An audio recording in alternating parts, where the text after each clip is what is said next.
धन्यवाद मान्यवर। परसों से इस विषय के ऊपर चर्चा हो रही है। भारत वास्तव में सोने की चिड़िया था और आज भी सोने की चिड़िया बनने के रास्ते के ऊपर है।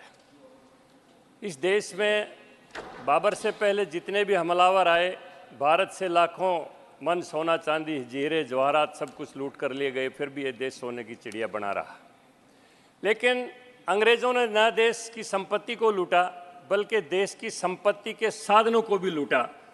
और अगर उसकी वास्तविक तस्वीर देखनी है तो कोई भी भाई प्रेमचंद का साहित्य पढ़ सकता है, उससे भारत की असली तस्वीर का अंदाज़ा लग जाएगा जो अंग्रेज़ों ने जिस स्थिति में ला के भारत को खड़ा कर दिया था।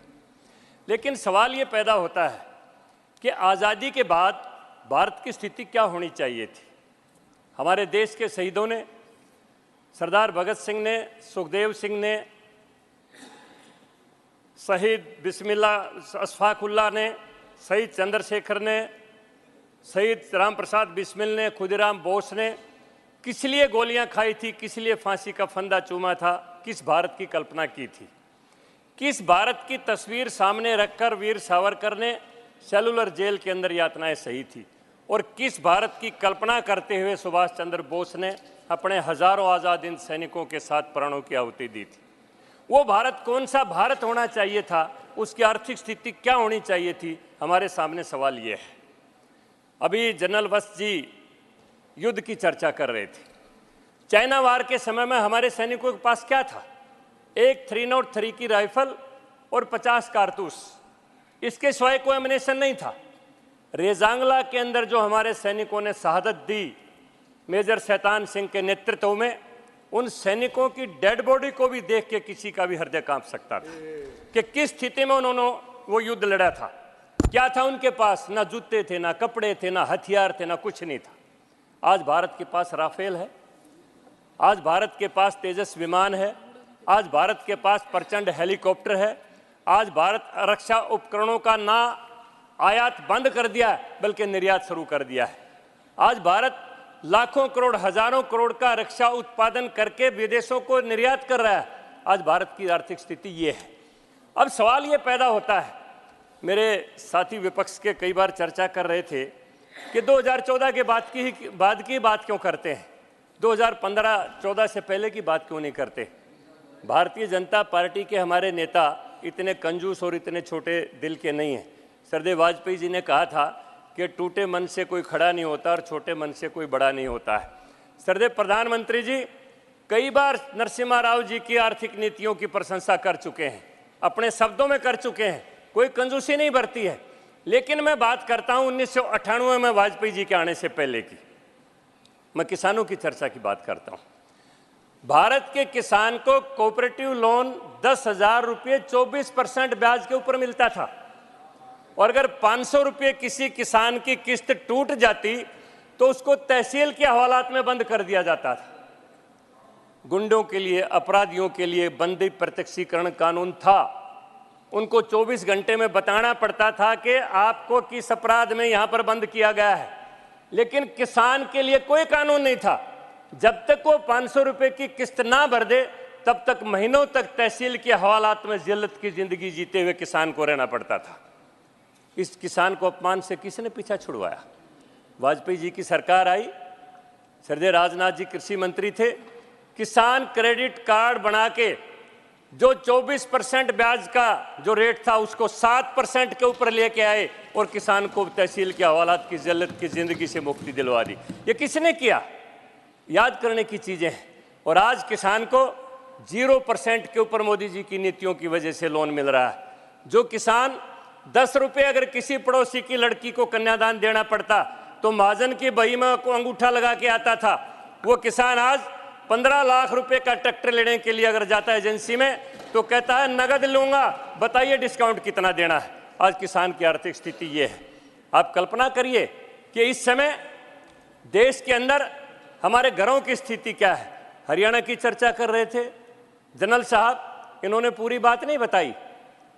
हरियाणा सरकार एक ओलंपिक मेडल विजेता को 6 करोड़ रुपया इनाम में देती है, 6 करोड़ रुपया गोल्ड मेडलिस्ट को, और 4.5 करोड़ रुपया सिल्वर मेडलिस्ट को देती है, और 2.5 करोड़ रुपया ब्रॉन्ज मेडलिस्ट को देती है। और अगर कोई खिलाड़ी कोई मेडल नहीं जीत पाता, केवल मात्र ओलंपिक में पार्टिसिपेशन कर लेता है, तो उसको भी सरकार 25 लाख रुपए इनाम देती है।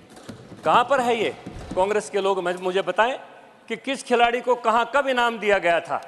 तो मैं मान्यवर हरियाणवी एक थोड़ा सा मेरे ऊपर आप इतनी तो कर देंगे, मेरे थोड़ी सी मैं बात की अपनी चर्चा करूं तो मैं अभी युद्ध की चर्चा हो रही थी, सैनिकों को सम्मान किसने दिया? कारगिल के वार से पहले इस देश के सैनिक अगर अपनी शहादत देते तो उसके घर में क्या आता था? एक उसकी टोपी और एक उसकी बेल्ट या तार आ जाता था कि आपका बेटा वहां पर शहीद हो गया। वो तो डेड बॉडी का भी मुंह नहीं देख पाते थे। ये सैनिकों को सम्मान के साथ उनकी डेड बॉडी को वहां पर लाया गया और तोपों की सलामी, बंदूकों की सलामी के साथ गांव के शमशान घाट में उनका दाह संस्कार किया गया। और सैनिक विधवाओं को पेट्रोल पंप, गैस की एजेंसी, क्या कभी कांग्रेस को याद आया कि हमारे देश की सैनिक विधवाएं जिन्होंने अपना सब कुछ न्यौछावर कर दिया देश के लिए, जो इतनी विकट परिस्थितियों में लड़ाई लड़ते हुए विदेशियों से अपना प्राणों की आहुति दे दी, उसके बाद उनका गुजारा कैसे होगा? ये बात और किसी को याद क्यों नहीं आई? ये वाजपेयी के समय के बाद भाजपा शासन में याद क्यों आई? अभी मैं आंकड़ों की बात नहीं करता हूं, लेकिन कुछ बातें ऐसी हैं। आज हमारे हॉस्पिटल्स की व्यवस्था देखिए, आज हमारे कॉलेजेस की व्यवस्था देखिए, आज हमारे यूनिवर्सिटीज़ की व्यवस्था देखिए, आज हमारे इंफ्रास्ट्रक्चर में सड़कों की व्यवस्था देखिए, आज वंदे भारत ट्रेन की व्यवस्था देखिए, हवाई अड्डों की व्यवस्था देखिए। और हमारे देश में जितने भी दास्ता के चिन्ह थे इस राष्ट्रीय राजधानी क्षेत्र में 1977 से पहले, ये हार्डिंग लेन है, ये जॉर्ज पंचम रोड है, ये जॉर्ज सस्टम रोड है, ये विक्टोरिया रोड है, ये वेलिंगटन हॉस्पिटल है, ये इरविन हॉस्पिटल है। इस दास्ता के चिन्ह क्यों नहीं मिटाए गए? जब जब कांग्रेस इस देश से गई तब तक दास्ता के चिन्ह इस देश से गए हैं, और जब कांग्रेस आती है तो दास्ता और दास्ता के चिन्ह भी वापस लौट के आ जाते हैं। ये देश के हालात रहे हमेशा।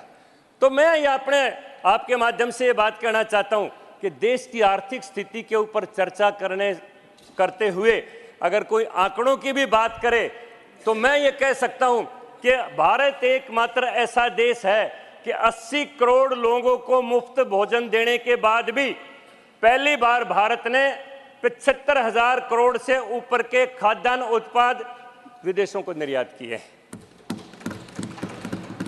आज किसान की आर्थिक स्थिति ये है, हमारे देश के सैनिक की स्थिति ये है, हमारे देश की व्यापारिक स्थिति ये है कि उसके घर पर कोई भी इंस्पेक्टरी राज के लिए उसको तंग करने वाला नहीं है। अभी कल चर्चा हो रही थी, माननीय वित्त मंत्री जी बैंकों का सारा विश्लेषण दे रही थी, वो एनपीए कहां पर गए?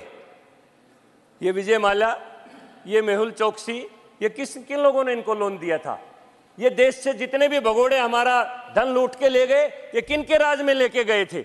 ये विश्लेषण की बात है। इसलिए मैं कहता हूं कि आर्थिक चर्चा करते हुए अगर कभी कोई भी बात आए तो माननीय प्रधानमंत्री नरेंद्र मोदी जी की नीतियों में भारत निश्चित रूप से विश्व की तीसरी आर्थिक शक्ति बनेगा, इसको कोई रोक नहीं सकता है। इन्हीं शब्दों के साथ मैं अपनी बात